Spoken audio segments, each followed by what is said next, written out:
Welcome to the weekly reflection too. So for this week, our final major project entailed various exercises at first, which got us ready to work on our project. We also went around a circle, so the practitioner would get to know us a bit better. We said our name, we introduced ourselves, and what we wanted to do in the future, and maybe what we'd actually be interested in doing in the acting side. Next, we were set into groups. We were put into groups, being given to us. Um, we've been put into groups by Steph Kempton, our practitioner, and we've been asked to devise a scene. Um, at first, it was challenging for me to start the day, as I was absent for the week, which meant I had to catch up on what I'd missed, as well as performing at my best. I overcame this challenge easily by asking my peers and Steph what had happened on Monday. Later, we were asked to devise a scene in two different styles. The same scene in two different styles, serious and over the top. We read our lines out from the script that we'd been given to us earlier. For the serious version, we chose to come on stage in a very neutral and slow manner.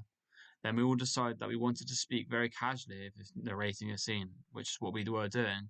This worked well because, from the audience point of view, we were seen as quite serious with our movement and our tone of voice. Next, with the over the top version, our class peer had created a humorous death scene before our narrator scene. Before our narrator scene.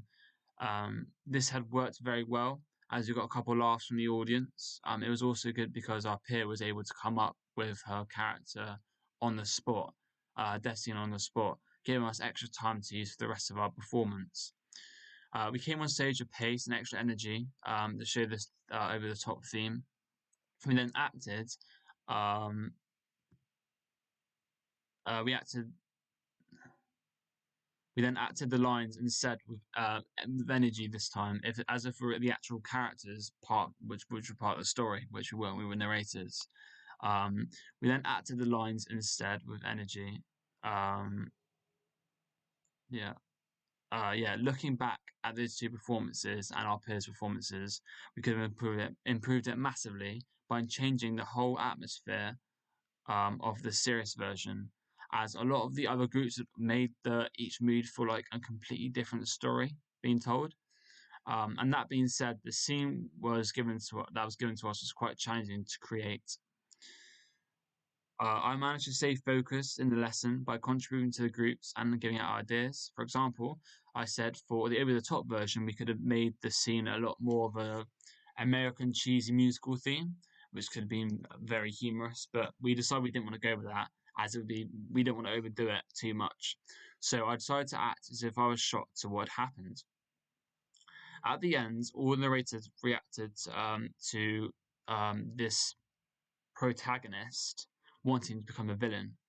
We did this by gasping.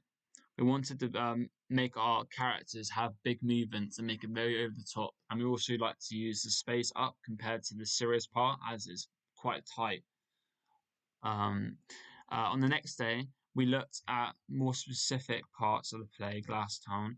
I've been given the role as William, and I needed to ask Bramwell for a scene for advice to get his sisters to like my character.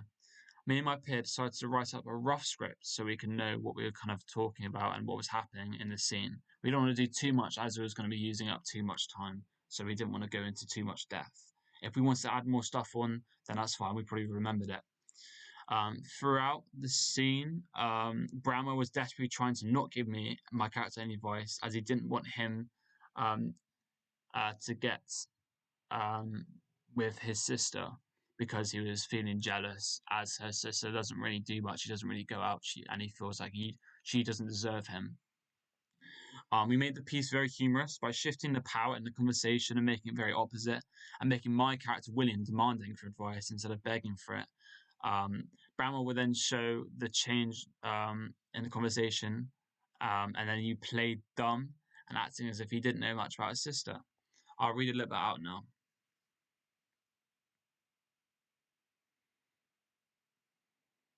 So, Bramwell, I won't lie. I want to marry his sister. Oh, right. Yeah, but I need some advice. What's that? Well, what is she like? What can I give her? I'd probably just leave it. I love her. I can't let her go. Whoa, whoa, whoa. William, calm down there, son. You don't want to get those sweaty palms around my sister. Sorry. Sorry, but anyway, I need to find her a gift. Gift? What does she like? Does she like books? I've never heard her mention books. Are you lying to me? No. Why? Just tell me. I need to know now. Actually, I think I did hear her talking about books. Oh, yeah. Yeah, maybe, well, once she said she really likes like a fantasy or. All right, well, do you think I should take her out? Yeah, you could do. I don't really know what food she likes. Just tell me. And then we ended the scene of us bouncing back. Well, we carried on the scene of us bouncing back at each other, saying similar lines that had been created on the script. Um, we also created an abrupt ending by Bramwell's character saying, "Just stop trying to hit my younger sister." This worked well, as it got a good couple laughs from the audience, as it was quite abrupt.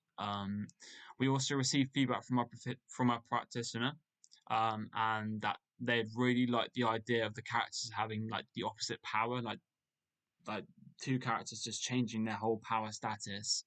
And what do you think they'd actually have at the time? And I think I did a really good job on that day, despite the fact that the practitioners gave us hardly any time to come up with ideas and getting up on our feet. And when they give us hardly time, it just puts the pressure on. So I think we handled that quite well. The next day, me and another peer had then been asked to improvise the same scene that I did before. I was still playing the role as William. When hearing that I had to improvise, made me feel quite nervous, as I wasn't really good at improvisation as I used to be. It also gave me the new nerves.